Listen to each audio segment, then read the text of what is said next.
দেখতে পাচ্ছেন? এবার দেখতে পাচ্ছি। ওকে ফাইন, ঠিক আছে। তো ফুল স্ক্রিন করলে স্লাইড গুলো মুভ করছে না, তো ঠিক আছে আমরা এরকমই কন্টিনিউ করব। তো প্রথমেই যেটা বলবো যে সাপ্লিমেন্ট কি সেটা কিন্তু আমাদের প্রথমেই জানতে হবে। প্রথমে যদি নিজেরা একটু খাতা পেন নিয়ে বা ডায়েরি পেন নিয়ে বসে থাকেন, তাহলে আমি বলবো সাপ্লিমেন্ট কি সেটা যদি আমরা লিখে নিতে পারি তাহলে কিন্তু অনেকটাই সুবিধা হবে। তো আমরা যে গুছিয়ে খাবারটা খেতে বসি, তাতে আমাদের কি থাকে? ভাত থাকে, একটা ডাল বা সবজি থাকে, একটা মাংস থাকে বা কোনোদিন ডিম থাকে, হ্যাঁ এই জিনিসগুলো থাকে। তার সাথে কখনো কখনো আমরা দই বা স্যালাড এই জিনিসগুলোকেও খাই। এইগুলো থেকে আমরা কোনো কোনো কারণবশত যে নিউট্রিশনটা পাওয়ার কথা বা পুষ্টিটা পাওয়ার কথা সেটা পাচ্ছি না। কি কারণবশত পাচ্ছি না সেগুলো আমরা পরের স্লাইডে ডিসকাস করব। তো আমরা খাবারটা খাচ্ছি রোজ দিন,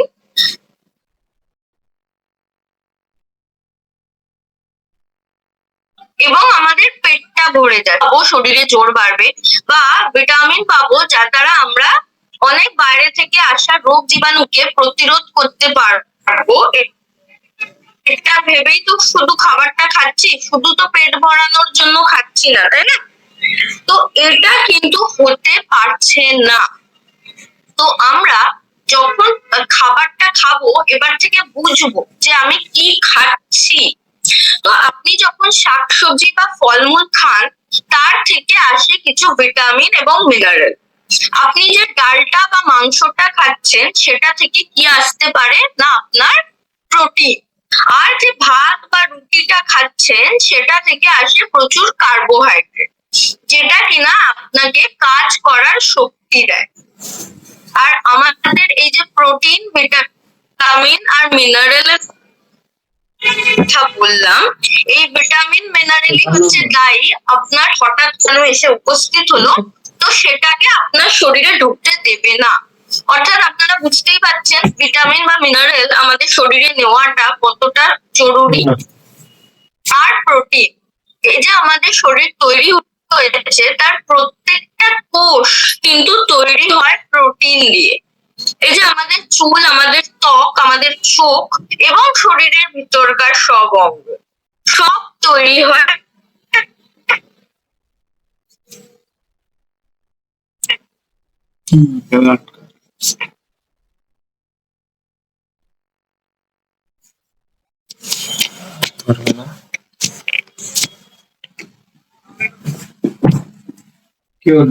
রিয়াদ ভাই, আমরা যদি এটা আমাদের প্লেটের খাবারই হবে তাহলে আমরা সেটাকে এরকম ডাব্বার মধ্যে ভরে দিয়েছি কেন? আর আমরা এত এত দাম দিয়ে কিনে নেবই বা কেন? কি কারণ? এখানে সেই কারণগুলোকেই আমি ডেসক্রাইব করেছি। প্রথম কথা, আমাদের চাষাবাদ করার যে জমি জায়গা সেগুলো কিন্তু দিন দিন অনেক কমে যাচ্ছে। উপরন্তু আমাদের জনসংখ্যা সে তো বেড়েই যাচ্ছে, অথচ চাষাবাদ ফসল ফলানোর জায়গা নেই। ঠিক আছে, তার ফলে কি হচ্ছে না, অনেক হাইব্রিডের জিনিস তৈরি করা হচ্ছে এবং ফার্টিলাইজার ইউজ করা হচ্ছে। সেই যে চাষের জমিটা যেটুকুই আছে তার মধ্যে দিয়েই তো সব উৎপাদন করতে হবে আর প্রত্যেকটা মানুষকে খাওয়াতে হবে। তার জন্য মিশিয়ে দিচ্ছি আমরা সার। হ্যাঁ, তাতে একটুখানি জায়গায় অনেক ফসল উৎপন্ন হলো। আজকাল আপনারা জানেন যে আম গরমের ফল, কিন্তু আপনি কোনো সুপার মার্কেটে যান সব সিজনে আম পেয়ে যাবেন। ফুলকপি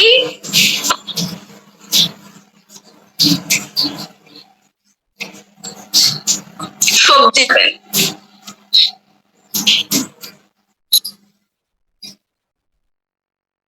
আপনারা সে যেরকম ভাবে তৈরি করছিল তাতে তো শীতকালে ওই বাঁধাকপি, পাতাকপি বা ওগুলো গরমকালে পাওয়ার কথা নয়, বা শীতকালে আম পাওয়ারও কথা নয়। কিন্তু মানুষ এমন আবিষ্কার করে ফেলেছে এবং হাইব্রিড কিছু সার মিশিয়ে দিচ্ছে, যার ফলে অন্য সময়তেও ওই ফল ওই শাকসবজি গুলো আমরা পাচ্ছি। কিন্তু তাতে কি পুষ্টিগুণটা বজায় থাকছে? একদমই না। তো যেহেতু আমরা এইসব সার দিয়ে ফলানো ফসল আজকাল খাচ্ছি, তার জন্য কি হচ্ছে না, ওর মাধ্যমে যতটা পুষ্টি বা নিউট্রিয়েন্টস, ভিটামিন, মিনারেল আমাদের পাওয়ার কথা, ততটা কিন্তু আমরা আর পেতে পারছি না। এটাই কারণ আপনি যদি খুব ভালো করেও খাওয়া দাওয়া করছেন, তাহলেও আপনার শরীরে ভিটামিন, মিনারেল, প্রোটিন এই জিনিসগুলোর ঘাটতি হচ্ছে। এটাই কারণ যে আপনার ওই পাতের খাবারকে এখন তো আমি যে কথাগুলো বলছিলাম বোঝা যাচ্ছে তো সবাই? আশা করি বোঝা যাচ্ছে। তো কন্টিনিউ করব। সত্যি নেটের কানেকশন বা এখন ইন্ডিয়াতে, বিশেষ করে আমি যেখানে রয়েছি ওয়েস্ট বেঙ্গলে, প্রচন্ড ঝড় বৃষ্টি হচ্ছে। তো সেই কারণে আমার নেটওয়ার্ক আরো দুর্বল হয়ে পড়েছে। তো সে কারণে হয়তো একটু কেটে যাচ্ছে লাইনটা, কাইন্ডলি একটু অ্যাডজাস্ট করে নেবেন। আচ্ছা, তো যেটা বলছিলাম, আমরা পেতে পারছি না। তো যখন আমরা ডাব্বার মধ্যে থেকে বা কোটোর মধ্যে থেকে নিউট্রিশনটা আমরা শরীরকে দিচ্ছি, তখন আমরা 100% চোখ বন্ধ করে বিশ্বাস করতে পারছি যে হ্যাঁ, এতে প্রোটিন লেখা আছে, মানে আমি প্রোটিনই নিচ্ছি। ঠিক আছে? তো অন্য কিছু যদি দেয়, তার মানে সেটা কিন্তু অফেন্স, মানে সে কোম্পানি জেল হয়ে যাবে বা জরিমানা হয়ে যাবে, এরম ব্যাপার। তো আরো, এ তো আমি বললাম ফার্টিলাইজারের কথা। আরো একটা যেটা সমস্যা সৃষ্টি করে, যেটার কারণে আমরা খাবার দাবার থেকে নিউট্রিশন পাচ্ছি না, সেটা হলো আমাদের খুবই দুর্বল হজম ক্ষমতা। ঠিক আছে? তো এটা আরেকটা কারণ। এই দুর্বল হজম ক্ষমতা হলো কি করে? একদিনে নয়। তো দীর্ঘদিন ধরে আমরা এরকম পলিউশন যুক্ত খাবার খেতে খেতে একদিন আমাদের কিন্তু হজম ক্ষমতাটা অনেক দুর্বল হয়ে পড়েছে। তখন আপনি যতটাই ভালো খাবার, ভালো ফল, শাকসবজি খাচ্ছেন না কেন, তখন কিন্তু আপনি সেটা থেকে পুষ্টি বা ভিটামিন, মিনারেল এগুলো অতটা ভালো পরিমাণে আর পেতে পারছেন না। তো যখন আমরা সাপ্লিমেন্ট নিই, এই সাপ্লিমেন্ট গুলি তখন শুধুই কি আপনাকে ভিটামিন সি বা মিনারেল বা প্রোটিন এগুলো দেয় তা নয়, তার সাথে সাথে আপনার এই ডাইজেশন করার ক্ষমতা বা হজম করার শক্তিকে অনেক গুণে বাড়িয়ে দেয়। আরেকটা কারণ আমি লিখেছি ইউটেন্সিলস, মানে আমাদের বাসনপত্র। পুরানো দিনে কি করা হতো না, মাটির বাসনে রান্না করা হতো, লোহার কড়াইতে রান্না করা হতো। তো যার ফলে অনেক আয়রন বলুন, অনেক মিনারেল বলুন, আমরা কিন্তু সেটা থেকে পেতে পারতাম। কিন্তু এখন আমরা স্টিলের বাসন, ফাইবারের প্লেট এইসবে মোস্টলি খাওয়া দাওয়া করি, যেগুলো থেকে আমাদের পক্ষে বেরোনো তো সম্ভবই নয় সম্পূর্ণভাবে, যে আমরা সেটাকে বর্জন করে আবার তামার পাত্র, লোহার পাত্র আনবো, সেটা এখন আর সম্ভব নয়। তো ওটাই আমাদের ব্যবহার করতে হবে। কিন্তু সেগুলো ইউজ না করার ফলেও আমাদের ডেফিসিয়েন্সি হচ্ছে। তার সাথে সাথে ফুড প্রসেসিং বা কুকিং, আমরা যখন রান্না করছি, আমরা পেপারে পড়েছি যে ফার্টিলাইজার এতে ইউজ করা হয়, তার জন্য বাড়ি এনে ভালো করে সবজিগুলোকে ধুচ্ছি। তো এর ফলেও কিন্তু কিছুটা নিউট্রিয়েন্ট আমাদের নষ্ট হয়ে যাচ্ছে বা ওই জলের মধ্যেই ধুয়ে যাচ্ছে। আপনার হাতে মাইক্রোওয়েভের বাটন রয়েছে বা গ্যাসের নব রয়েছে, এবং আপনি আপনার ইচ্ছে মতো ফ্লেমকে কম করছেন, ফ্লেমকে বাড়াচ্ছেন, হিট টেম্পারেচার যখন যেমন ইচ্ছে আপনি কন্ট্রোল করছেন। এর ফলে আদতে কি হচ্ছে না, আপনার খাবারের যে পুষ্টি গুণ সেটা সম্পূর্ণ নষ্ট। আপনি খাচ্ছেন, পেটটি ভরে যাচ্ছে, কিন্তু নিউট্রিশন আদতে কিছুই পাওয়া যাচ্ছে না। Last but not the least, transportation. আমাদের সকাল সকাল বাজার যাওয়ার অভ্যেস, এবং সেটা কেন না তাজা জিনিসপত্র পাওয়া যাবে। কিন্তু যখনই ট্রান্সপোর্ট করে দূর থেকে আমরা নিয়ে আসবো, এখন বহু জিনিস হয়েছে না, অ্যাভোকাডো, ড্রাগন ফ্রুট, এসব জিনিস আগে পাওয়া যেত না এই দিকের কান্ট্রি গুলোতে, ইন্ডিয়া, বাংলাদেশ, নেপাল। এখন পাওয়া যাচ্ছে, ঠিক আছে? তো দূর দেশ থেকেই তো আনা হচ্ছে। তো এর ফলে এই ট্রান্সপোর্টেশনের মাধ্যমেও কিন্তু নিউট্রিশন অনেকটাই নষ্ট হয়ে যায়। তো এগুলোই কারণ যে আগেরকার দিনে হয়তো এই জিনিসগুলো হতো না, কিন্তু এখন এমনই দিনকাল পড়েছে যে ফার্টিলাইজার বা এই বাসনপত্র এগুলো ইউজ না করলেও নয়, কিন্তু এর ফলে নিউট্রিশনটা আমরা পাচ্ছি না, শুধু আমাদের পেট ভরে যাচ্ছে ওইটুকুই। কাজেই আমাদের শরীরকে যদি নিউট্রিশন প্রপারলি দিতে হয়, আমাদের কিন্তু সাপ্লিমেন্ট কয়েকটা নিতেই হবে, ঠিক আছে? তো এই হলো সাপ্লিমেন্ট কি এবং সাপ্লিমেন্ট আমরা আজকাল কেন নেব। আরেকটা জিনিস মাথায় রাখবেন, আমি প্রথমেই বলেছি এটা আপনার পাতে যে জিনিসটি পড়ছে সেটারই অংশ, ঠিক আছে? সেটাকে কৌটোতে ভরা হয়েছে। তার ফলে আপনি যদি কোনোদিন অনেকটা পরিমাণে সবজি খেলেন, আপনার কি কোনো সমস্যা হতো? হতো না। তো সাপ্লিমেন্ট যেহেতু কোনো ওষুধ নয়, এটার কোনো পার্শ্ব প্রতিক্রিয়া নেই। ওষুধ যখন আপনি দীর্ঘ সময় ধরে খান, তার কিন্তু একটি পার্শ্ব প্রতিক্রিয়া আছে। ডাক্তাররা নিজেই বলে দেন যে ডায়াবেটিস এর ওষুধ বহুদিন খেলে কিডনিটি ড্যামেজ হবে।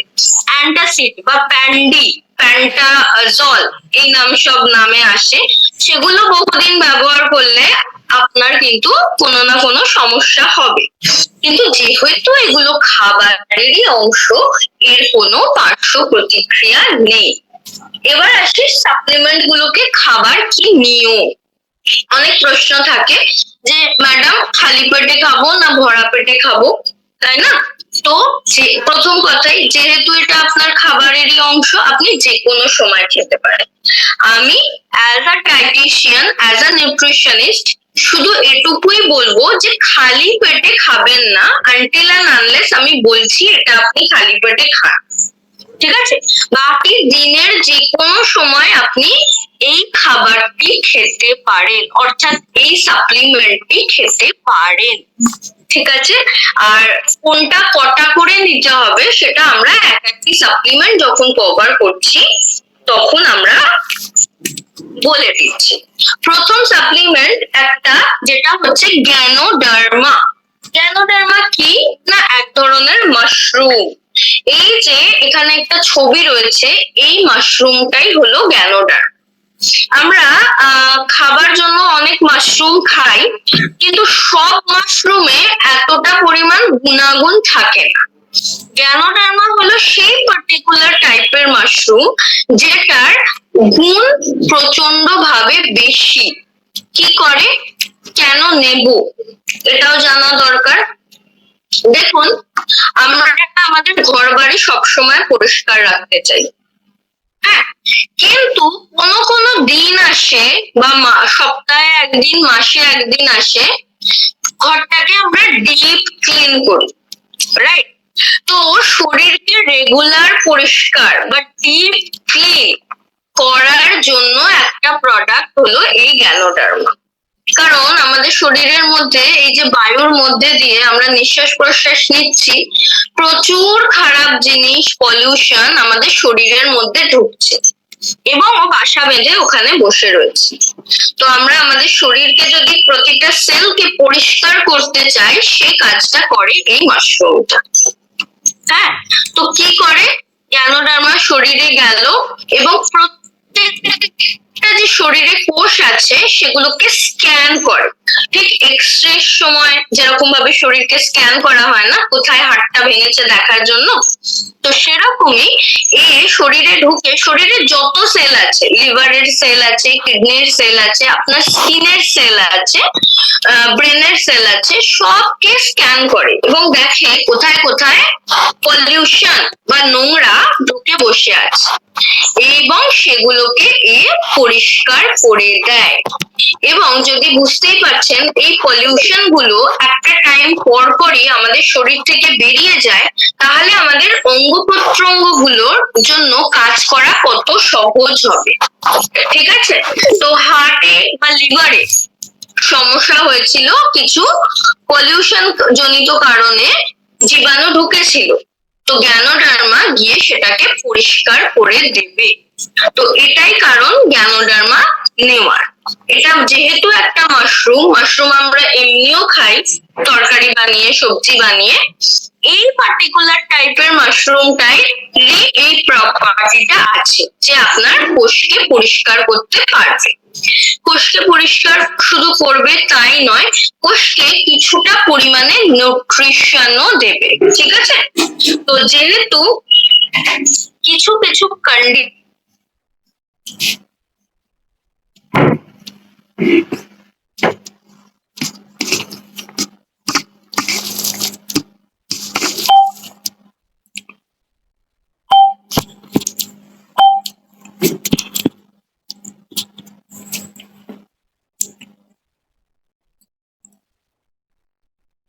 হয়ে যায়। কোভিড-19 এসেছিল, বলেছিল যে Recording stopped.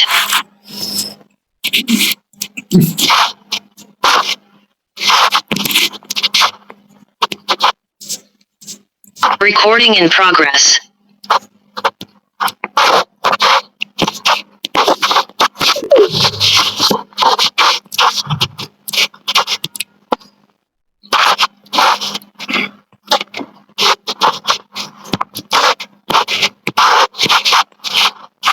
I hope I'm audible and my screen is visible, right, Sohail?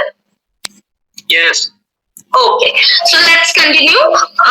COVID-19 এ বলা হয়েছিল কি ডায়াবেটিক পেশেন্টদের রিস্ক অনেক বেশি, তো সে কারণে ডায়াবেটিক পেশেন্টরা নিজে নিজে কিন্তু এই কোষকে পরিষ্কার করতে পারে না। তাই ডায়াবেটিক যদি হয় তো আরো বেশি করে দরকার যে আমরা একটুখানি কোষকে পরিষ্কার করাই। হ্যাঁ, তো ডায়াবেটিস, থাইরয়েড বা লিভারের সমস্যা, এই ধরনের জিনিসে আপনি জ্ঞানোডার্মা নিতে পারেন বা লোকজনকে সাজেস্ট করতে পারেন। আমরা জানি এই যে শরীরে মুখের মধ্যে একটা পিম্পল হয়ে গেল, আরে ঘুরতে যাওয়ার প্ল্যান আছে, বিয়ে বাড়ি বা কোনো দাওয়াত আছে, মুখের মধ্যে বেরিয়ে গেছে পিম্পল, তো কেন হয়? শরীর পরিষ্কার না হওয়ারই কারণ। সেক্ষেত্রেও আপনি দিতে পারেন জ্ঞানোডার্মা, অনেক ভালোভাবে কাজ করবে। এছাড়াও আপনি যদি আপনার শরীরকে ক্লিন রাখতে চান, পলিউশন গুলোকে দূর করতে চান, তো সেক্ষেত্রেও আপনি জ্ঞানোডার্মা কিন্তু অবশ্যই ব্যবহার করতে পারেন। তো এটা নেওয়ার নিয়মটা কি? ধরুন ডায়াবেটিস আছে, সেক্ষেত্রে আপনি 3টে করে দিতে পারেন। সাধারণ মানুষকে আপনি, মানে আমি চাই কি আমার বডিকে আমি রেগুলার সাফ রাখবো, তো আমি দিনে 2টো করে নিতে পারি। আর এই জ্ঞানোডার্মা মাশরুমটির কোনো সাইড এফেক্ট নেই। ঠিক আছে, সবাইকে আমরা দিতে পারি। শুধু কাউকেই বেস্টিজ সাপ্লিমেন্ট দেওয়ার আগে আমরা একটা জিনিসই মাথায় রাখবো, যে আমরা বেস্টিজের কোনো সাপ্লিমেন্ট কিন্তু কিডনির অসুখ আছে বা কিডনি ডায়ালিসিস হয় এমন কোনো মানুষকে দেব না, নাম্বার 1। নাম্বার 2, যেন হচ্ছে প্রেগনেন্ট মহিলা, ঠিক আছে, গর্ভবতী নারী, সে একটা নতুন জীবন পৃথিবীতে আনছে, ঠিক আছে, তার অনেক রকম শরীরে চেঞ্জেস আসছে, তো তাকেও আমরা কোনো কিছু দেব না। আর 12 বছরের নিচে যে সকল বাচ্চা রয়েছে তাদেরকেও আমরা ভেস্টিজের কোনোই সাপ্লিমেন্ট দেব না। ঠিক আছে, তো ইনভিগো প্রোটিন পাউডার আর ইনভিগো রেঞ্জ বাদে এই যে 4টে সাপ্লিমেন্ট আজকে আমরা ডিসকাস করব, তার মধ্যে কোনো সাপ্লিমেন্টই আমরা গর্ভবতী নারীদের দেব না, কিডনির অসুখ আছে, ডায়ালিসিস হয়, ক্রিয়েটিনিন বেশি আছে, দেব না, এবং 12 বছরের নিচে বাচ্চাদের দেব না। তো এটা হলো জ্ঞানোডার্মার কাজ। তো যদি নিজের শরীরের সব কোষগুলোকে আরো ভালোভাবে কাজ করাতে চান এবং এই যে রেগুলার পলিউশনটা ঢুকছে সেটাকে ক্লিন করাতে চান তাহলে কিন্তু গ্যানোডার্মা দিনে 2টো করে নিতে হবে। এবং যখনই আমরা সেলকে ডিটক্সিফাই করি বা পরিষ্কার রাখি, আমাদের দেখতে অনেক সুন্দর লাগে, স্কিন অনেক চকচক করে, কোথাও ব্যথা যন্ত্রণা সেটাও অনেক কমার চান্স থাকে। ঠিক আছে, তো এই বেনিফিট গুলো পাওয়া যায়। নেক্সট প্রোডাক্ট আমাদের রয়েছে ভেস্টিজ নিম। ঠিক আছে, নিম আমরা সবাই জানি আমাদের খুব পরিচিত একটি প্রোডাক্ট, তাই না? বহু বহু প্রাচীন কাল থেকে নিম আমরা ব্যবহার করি আয়ুর্বেদিক ওষুধ হিসেবে। তো নিমের অনেক আমরা আগের দিনের মানুষরা বলেন নিমের হাওয়া খুব ভালো, কারণ কি এর এই অ্যান্টিসেপটিক বা এই যে ডিসইনফেকশনের প্রপার্টির কারণ। আমরা এও জানি যে নিম একটা তিতা জিনিস, তো বাড়ির গুরুজনরা এও বলে কি তিতা জিনিস খেলে শরীরের রোগ জীবাণু মরবে। তো এখন নিমও যদি আমরা গাছের থেকে নিতে যাই, এক তো পাওয়াই খুব দুষ্কর হয়ে গেছে, হ্যাঁ, দ্বিতীয় কথা সেই ফার্টিলাইজারের ভয়, সেই কীটনাশকের ভয়, তো তার থেকে ভালো কি পিওর নিম যদি আমরা পাই সেটাকেই নেওয়া। তো নিমের গুণাগুণ যেটা আছে, যে কোনো ইনফেকশনে, স্কিনের অসুখে, ডায়াবেটিসে, ভাইরাসে নিম অত্যন্ত ভালোভাবে কাজ করে। এটা কিছুই না, পিওর যে আমাদের নিম বহু পুরনো প্রাচীন একটা গাছ, সেটারই এক্সট্রাক্ট থেকে তৈরি। কোথায় কোথায় আমরা নিমকে দিতে পারবো?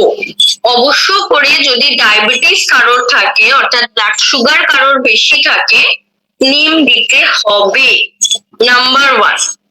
দ্বিতীয় কথা, স্কিনের সমস্যা, যেহেতু তিতা প্রোডাক্ট, স্কিনের সমস্যায় খুব ভালোভাবে কাজ করবে নিম।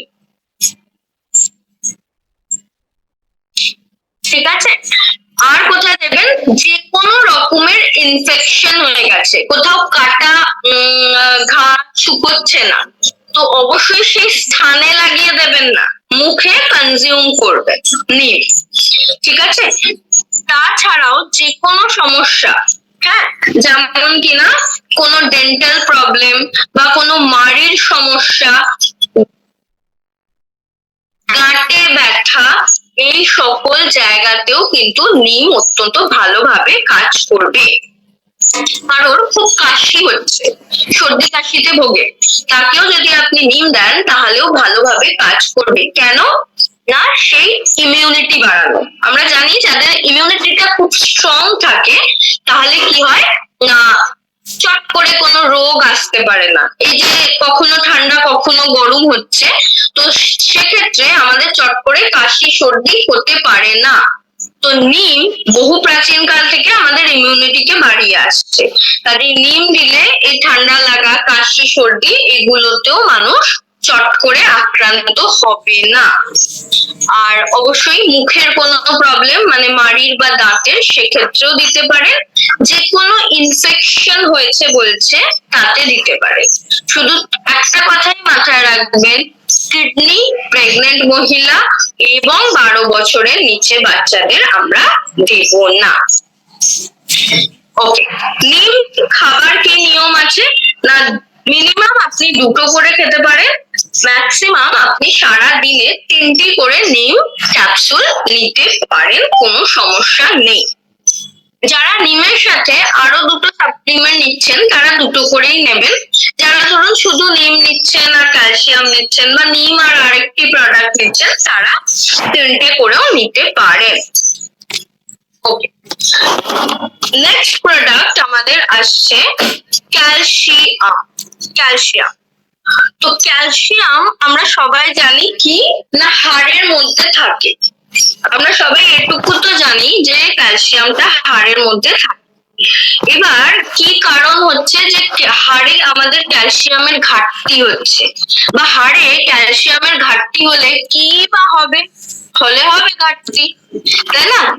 কিন্তু যদি বহুদিন ধরে আপনার হাড়ে ক্যালসিয়ামের ঘাটতি থাকে, তাহলে আপনার হাড়টি অল্প ঠোকা লাগলেই ভেঙে যাওয়ার চান্স থাকবে। নাম্বার 1, বিভিন্ন রকম ব্যথা যন্ত্রণা হবে, সেও কিন্তু ক্যালসিয়ামের অভাবে। মহিলাদের প্রচুর পরিমাণে ক্যালসিয়ামের অভাব হয়ে থাকে, বিশেষত যখন তারা একটি বা দুটি বাচ্চার মা হয়ে যায়।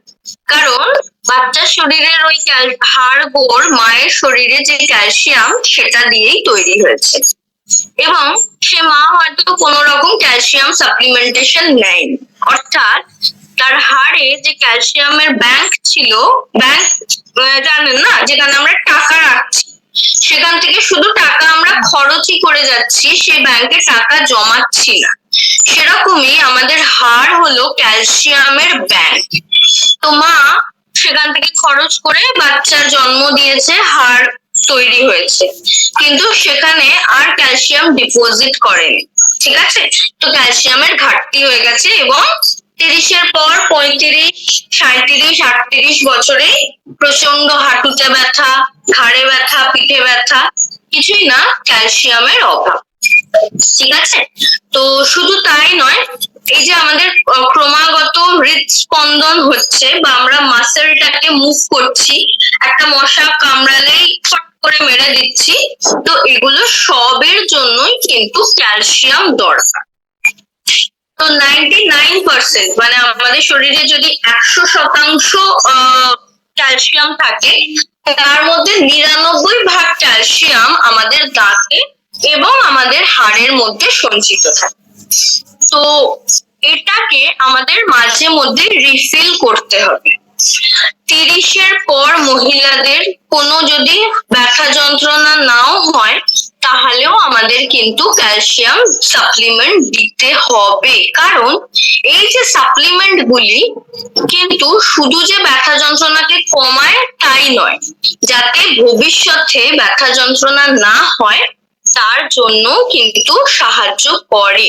30 বছর বয়স, আমরা আইডিয়া করে নিতে পারি সে মহিলার একটি বা দুটি সন্তান রয়েছে, অর্থাৎ তার শরীর থেকে ক্যালসিয়াম অনেক খরচ হয়ে গেছে, তখন তার ব্যাংকে বা তার হাড়ে ক্যালসিয়াম আবার করে দেওয়ার দরকার রয়েছে। এই হলো কারণ যে 30-এর পর থেকে আমি বলছি মহিলাদের ক্যালসিয়াম সাপ্লিমেন্ট নিতেই হবে, নাহলে কিন্তু ঠিক 35, 38 বা 30-এর পর থেকেই হাড়ে ব্যথা, সেটা কি ভালো লাগবে? তার চেয়ে ভালো আগে থেকে প্রতিরোধ করা। দ্বিতীয়ত, শুধু মহিলাদের কথা বললেই হবে না, পুরুষদেরও হাড়ে ব্যথা যন্ত্রণা হতে পারে, এবং তার একটি কারণ এই ক্যালসিয়ামের অভাব। কিভাবে পুরুষদের হচ্ছে না, প্রচুর চা কফি খাওয়ার কারণে হতে পারে, অ্যালকোহল বা স্মোকিং করার কারণে হতে পারে, বা এই গরমের দিনে আপনি যে রেগুলার কোল্ড ড্রিঙ্ক খাচ্ছেন, কার্বোনেটেড বেভারেজেস, সেগুলোর কারণেও হতে পারে। এগুলোই আপনার শরীর থেকে ক্যালসিয়ামকে খরচ করায়। তো এর জন্য পুরুষদেরও ক্যালসিয়াম সাপ্লিমেন্টেশন দরকার। তো ক্যালসিয়াম নিলে কটি করে ক্যালসিয়াম নিতে হবে? প্রথম কথা, দিনে যে কোনো সময় ক্যালসিয়াম নেওয়া যেতে পারে, শুধু খালি পেটে নেবেন না। দিনে 2টি করে ক্যালসিয়াম, 1+1, সকালে একটি, সন্ধ্যায় একটি। শুধু ক্যালসিয়ামের সাথে যদি কেউ আয়রন ট্যাবলেট খান, ডাক্তারবাবু সাজেস্ট করা, সেটিকে নেবেন না। ক্যালসিয়াম যে সময় নিচ্ছেন তার 3 থেকে 4 ঘন্টার মধ্যে কোনো আয়রনের ট্যাবলেট নেবেন না। ঠিক আছে, এটার কোনো সাইড এফেক্ট আছে আমি বলবো না, কিন্তু দুটোই প্রচন্ড হাই নিউট্রিশন। ক্যালসিয়ামও দরকার শরীরের, রক্তের জন্য আয়রনও দরকার, তো দুটোকে একসাথে কাজ করাবো। এটুকু, 2টো করে ক্যালসিয়াম সাপ্লিমেন্ট নিতে পারেন। 30-এর পর মহিলাদের একটি করে যদি ক্যালসিয়াম আপনি দিয়ে রাখেন, কোনো ব্যথা যন্ত্রণা না থাকলেও, তাহলে ভবিষ্যতে গিয়ে তার ব্যথা যন্ত্রণা হওয়ার চান্সেস কম। এতে এই যে আমাদের ভেস্টিজের ক্যালসিয়াম রয়েছে, এতে কিন্তু ক্যালসিয়ামের সাথে সাথে ভিটামিন ডি, যেটা আমরা জানি কি আমরা শুধুমাত্র সূর্যের আলো থেকেই সংশ্লেষ হতে পারে, তাও একটা পার্টিকুলার টাইম। আপনি ভরা দুপুরে রোদে গিয়ে দাঁড়িয়ে পড়লে ডিসিনথেসিস হবে, তো এর মধ্যে ভিটামিন ডিও রয়েছে, যার জন্য কোনো সূর্যরশ্মির প্রয়োজন হয় না। এটা ন্যাচারালি আপনার বডিকে ভিটামিন ডি দিতে পারে। তো এই হলো আমাদের প্রেস্টিজ ক্যালসিয়ামের গুণাগুণ। নেক্সট প্রোডাক্ট আমাদের যেটা রয়েছে ফ্ল্যাক্স অয়েল। ঠিক আছে, ফ্ল্যাক্স অয়েল। তো ফ্ল্যাক্স অয়েল কি কাজ করে? প্রথমত এটা যে এই যে তিসির বীজটা দেখছেন, এটা থেকেই তৈরি হয় এই তেলটা। পাওয়া যায় হয়তো, কিন্তু এটা থেকে যখন তেলটি পিষে বার করা হয়, প্রথম কথা তো আমাদের সময় নেই যে আমরা এটা খাবারের মাধ্যমে নেব। দ্বিতীয়ত এখান থেকে এই তেলে যেটির জন্য আমরা এটা নিচ্ছি, that is omega-3 fatty acid and omega-6 fatty acid, যেটা আমাদের হার্টের জন্য খুব ভালো।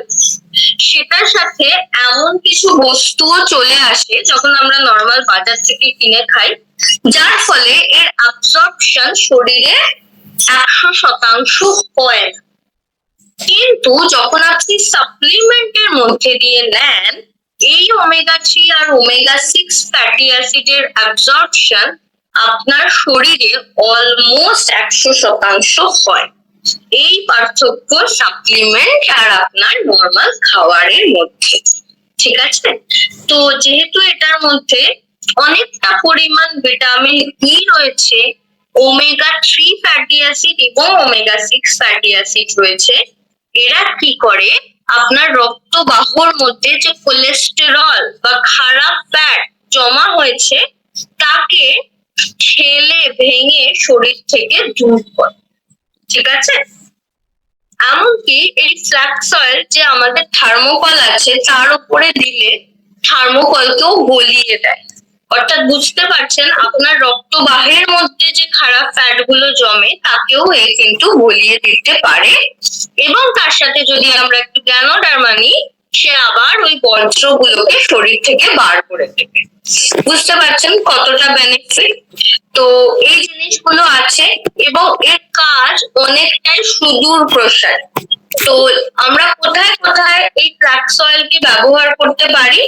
যদি কারোর এলডিএল কোলেস্টেরলের মাত্রা বেশি থাকে বা ট্রাইগ্লিসারাইডের মাত্রা বেশি থাকে, সেক্ষেত্রে আমরা ব্যবহার করতে পারি। যদি কারোর রক্তচাপ, উচ্চ রক্তচাপ থাকে, সেক্ষেত্রে কিন্তু আমরা ব্যবহার করতে পারি ফ্ল্যাক্স অয়েল। ডায়াবেটিস, সুগারে খুব ভালোভাবে কাজ করে। যাদের ওজনটা একটু বেড়ে গেছে, মনে করছেন ওজনটা বেড়ে গেছে কেন না খারাপ ফ্যাটের জন্যই বেড়েছে, তো সেক্ষেত্রে ওজন কমাতেও সাহায্য করবে এই ফ্ল্যাক্স অয়েল। আপনার স্কিনকে এবং আপনার চুলকে অত্যন্ত সুন্দর রাখবে, কারণ এর মধ্যে আছে omega-3 and omega-6 fatty acid. দরকার হলে দেখে নেবেন omega-3 এর গুণাগুণটা কতটা। এবং omega-3 এমন একটা জিনিস, আমাদের যারা এই ইস্ট এশিয়ার দিকে দেশগুলি আছে, তাদের খাবার দাবারে না খুব বেশি omega-3 সোর্স নেই, চাইলেও আমরা পেতে পারি না। তো তার একমাত্র উৎস যদি আমরা পেতে চাই, সেটা হলো ফ্ল্যাক্স অয়েল। ফ্ল্যাক্স অয়েল যদি আপনি দিনে অন্তত 2টি করে নেন,